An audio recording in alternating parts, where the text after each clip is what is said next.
জহিরুল ইসলাম সাহেবের দুধ খাওয়ানোর খুব শখ আছিল, গাইয়ের দুধ। এবারে এর লাগিয়া কিশোরগঞ্জে আফতাব এই নগর দিয়া হ্যাঁ না আপনার দুধের খামার বানাইছে। আমি হ্যানো গেছি গিয়া সেটা দেখলাম হ্যাঁ বিশাল বড় ফার্ম। আমি কই এটা কার? ওই জহিরুল ইসলাম সাহেব। তা আমি কই এটা কিটা কেটে দিছে?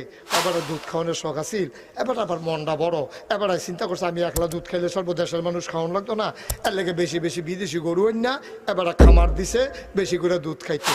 এবারে খামার যখন দিছে প্রথম যেদিন দুধ দোয়াইছে এবারে কর্মচারীরা হেলিকপ্টার দিয়ে হ্যাঁ নিছে না হাতে নিয়ে এসে ফইলা দুধরা সারেরে খাওয়া গ্লাস দিয়ে যখন আইনা দুধ দিছে এবারে দুধরা খাইতে লইয়া মুহের কাছে নিচে কাটিয়ে ফুড়ে গেছে গা। এবারে তাড়াতাড়ি করে নিছে এই সিঙ্গাপুরের ডাক্তার চিকিৎসা কইরা এবারে ফিরাই দিয়া সেটা কয় কিছু কিছু বাস আছে। কয় কি বাস? কয় 1 নম্বরে দুধ খাইতেন পারতেন না। খেলা কার? কি রঙের ঘোড়া দৌড়াইতে আসো? কি রঙের ঘোড়া দৌড়াইতে আসো? মুসলমান তোমার বুঝ হইব কবে? আর এর লেগে আল্লাহ বাড়াইয়া তোমরা রে খড়া দেয় কাইফা তাকফুরুন।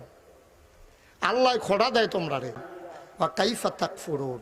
হুদা তোরা রে কি তোরা আমার অস্বীকার করস? কেমনে অস্বীকার করস? ও আনতুম তুতলা আলাইকুম আয়াতুল্লাহ। তোদের সামনে কোরআনের আয়াতরি কোরআন শরীফটা খুললা নাগাই শরীফ হিসাবে বুঝাইয়া কইছে না হামলাবাড়ি, কইছে না আবু নসর আশরাফিয়ে।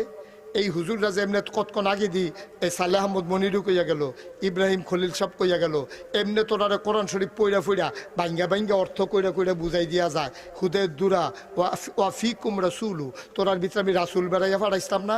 এবার আর দি বিডাবাড়ি সারাইয়া তোরা দি মক্কা শরীফ এবার আর বাড়ি আসিল, এবার আর নিজের বাড়ি, এবার আর শ্বশুর বাড়ি, এবার